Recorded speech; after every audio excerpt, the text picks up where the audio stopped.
Liberals fall all over themselves to report fake stories about Trump and gorillas.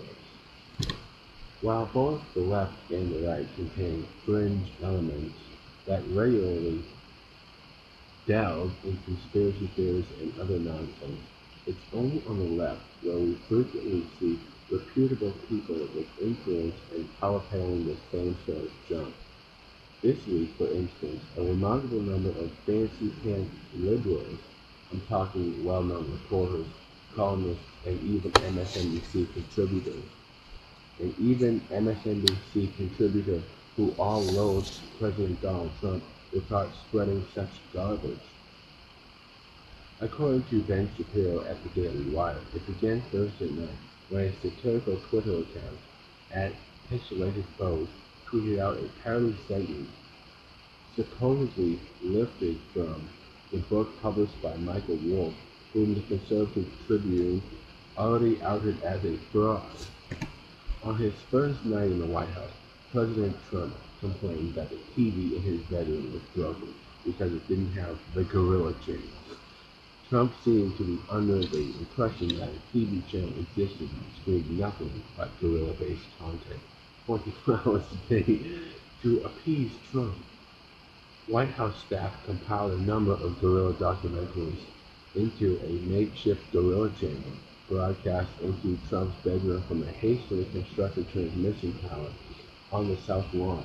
However, Trump was unhappy with the channel they had created, moaning that it was boring because the gorillas aren't fighting.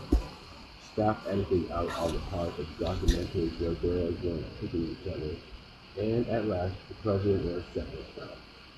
On some days, he'll watch the gorilla channel for 17 hours straight, an insider told me.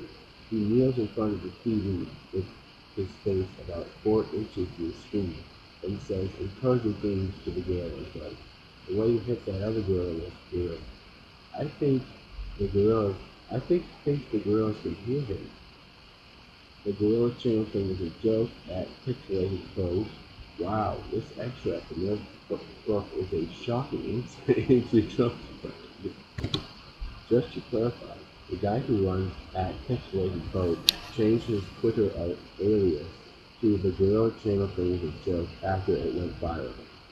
Regardless, you would think liberals would know better, given both Wolff's lacking credibility and the glaring absurdity of his particular snippet, than to buy into it.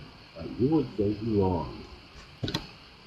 Take Scott Dworkin, a frequent MSNBC contributor who helped co-found the Democratic Coalition Against Trump, which describes itself as the home of the resistance. He shared at Pixelated Vote's story to Twitter thinking it's real. He later deleted his retweet, but not before conservatives snapped a photo of it. Jones McFly at Science Hoffman, Scott Dworkin actually believes that the hilarious The Gorilla Channel excerpt from Wolff's latest piece of fiction is real. This is how desperate liberals have become. He deleted this tweet, but the internet is forever. What a mindless bozo, right? He wasn't the only one, not even close. Eric Garland, a vehemently anti-Trump stooge who provides strategic and competitive analysis to executives from business and government agencies, felt the gorilla story hook, line and sinker. So did Sky News reporter Samantha Maiden and left-wing author columnist Elsa Dreamosis. Samantha Maiden at Samantha Maiden. The Trump book says that the U.S. President at Trump watches gorilla docos for hours and crawls around before acting out gorilla stuff. Elsa Dreamosis. It's not that I think the gorilla portion of Michael Wolff's book will keep me up tonight. I think it might keep me up forever. Hashtag impeach. Brookings Institute fellow Shadi Hamid may have fallen for it as well, though it's hard to tell if he was being serious or bestios. Shadi Hamid, at Shady Hernandez. This is my favorite part of Wolf's book so far. Amazing for what it says about this administration. It's worse than you think. So amazing, I can barely even believe it. It's literally incredible. At Pixelated Code, caught it first. He's a quicker reader than I, reproducing.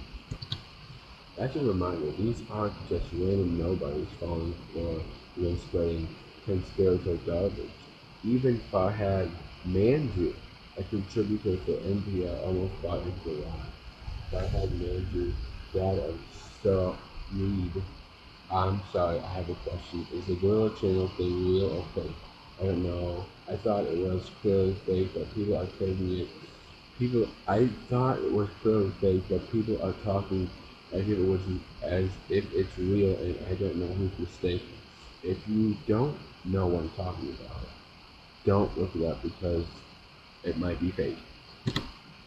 What does this willingness to so easily believe nonsense tell us? According to Shapiro, it tells us people will believe anything that's convenient for them to believe, particularly about President Trump. I disagree. I feel it tells us that liberals will believe anything that's convenient for them to believe, particularly about President Trump. Seriously, when was the last time you saw noted conservative figures like Ben Shapiro, Bill O'Reilly, Mark Stein, or Michelle Malkin sharing lies? While it's possible they may have accidentally shared fake news, perhaps once or maybe even twice over the course of their whole career, I seriously doubt they ever shared anything as stupid as this. And that, folks, is the point. Come on. These liberals are the same people who actually believe there are more than two genders. Like, this is nothing new, you know? They'll tell anything.